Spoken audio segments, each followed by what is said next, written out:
Welcome students. In this video I am going to discuss some questions from exercise 16.2. Question number 1. Let a die is rolled.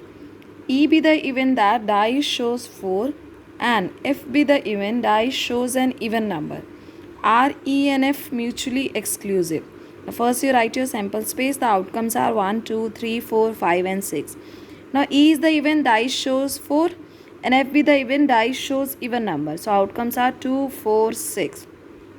Clearly if we find the intersection, 4 is common. So E intersection F is not 5.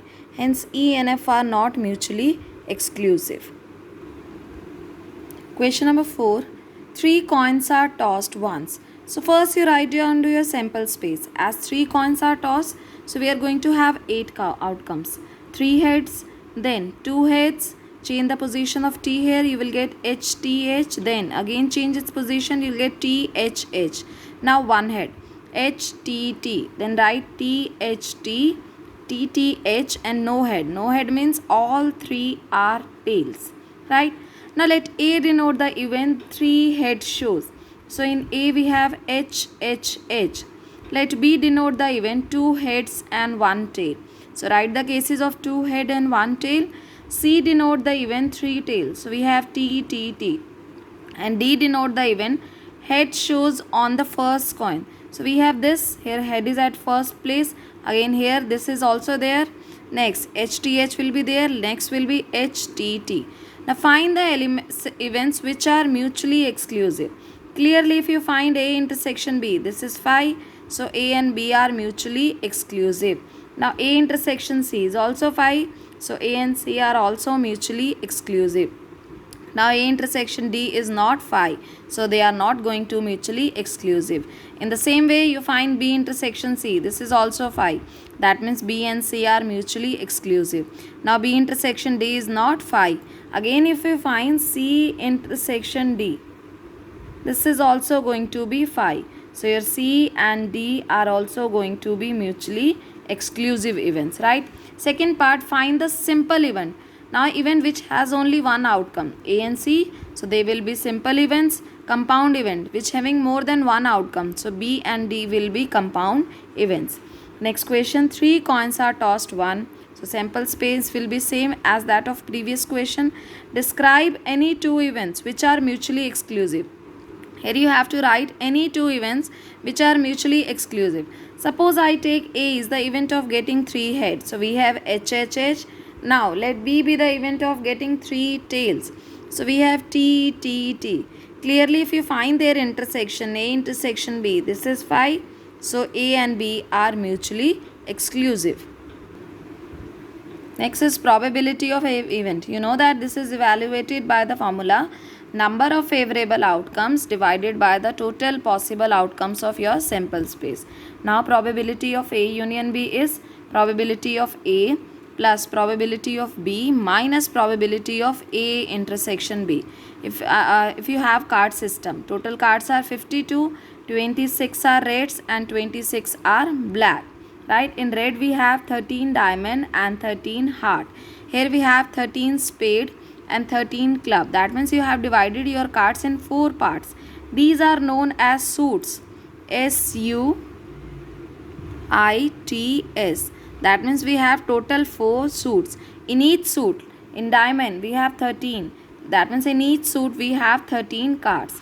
Again we have 1 ace in diamond, 1 in heart, 1 in ace and 1 in club, right? So total we have 4 ace, and that means we have 2 red ace and 2 black ace. Same way if we talk about jack, number 11, we are going to have total 4 jack, again 2 red jack and 2 black jack. In the same way we have total 4 king and 4 queen, right? In the same way you can also write another numbers which are left, like number 2, 3, 4, 5. So we have 4 ace, 4 jack, 4 queen and 4 king. Now king plus queen plus jack. So 4 plus 4 plus 4, 12.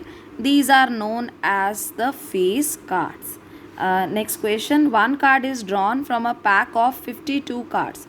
Find the probability that it is a diamond card. Now we know that total diamond are 13. So favorable outcomes are 13 divided by total card 52. So this is 1 by 4. A black card. The total black card are 26 and the total cards in sample space 52. So this is going to be 1 by 2.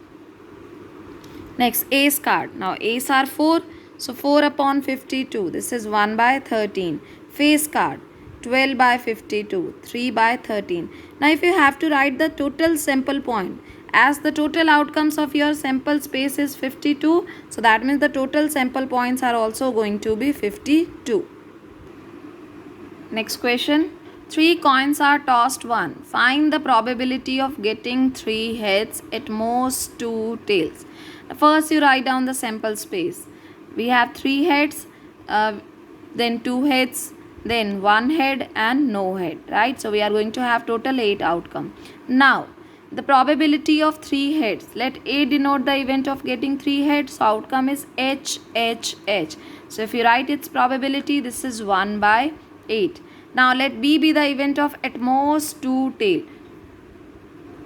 At most means maximum tail can be 2. Now if the maximum tails are 2, so minimum can be 0. So first I have written the cases of 2 tails, TTH, HTT, then THT. Then after it 1 tail, that means HHT, HTH, THH, and no tail means all are head. So at most 2 tails means 2 tails, 1 tail and no tail. So if you find its probability, this is 7 by 8. Next question. The probability of A is 3 by 5. Probability of B is 1 by 5. Find the probability of A or B if A and B are mutually exclusive event. Now probability of A or B means union. So the formula is probability of A plus probability of B minus probability of A intersection B. Since A and B are mutually exclusive means they are 5. So the number of elements are 0. If the number of elements are 0, probability will also be 0. So put the value here, 3 by 5 plus 1 by 5 minus 0. Answer will be 4 by 5. Next question. A die has 2 faces, each with the number 1. 3 faces, each with number 2. And 1 face with the number 3. If the die is rolled once, find the probability of getting 2 or probability of getting, second part, 1 or 3. Now first you write your sample space. It has 2 faces with the number 1. So 1 comma 1. 3 faces with the number 2. So we have 2 comma 2 comma 2. And a face with number 3. 3. So the total outcomes are 6. Now find the probability of getting 2. So here we have 3 times 2. So favorable outcomes are 3 divided by total outcome 6. Answer is 1 by 2. Next, probability of 1 or 3. 1 or 3 means union. So formula will be probability of 1 plus probability of 3 minus probability of 1 intersection 3. Now occurrence of 1 exclude the occurrence of 3 because on the same time we are not going to have 1 and 3 on the same face. That means these two are mutually exclusive events. So its intersection is 5. That means probability of 1 intersection 3 is 0. Now probability of 1 from here is 2 by 6. Probability of 3 is 1 by 6 and this is 0. So answer is 3 by 6 equal to 1 by 2.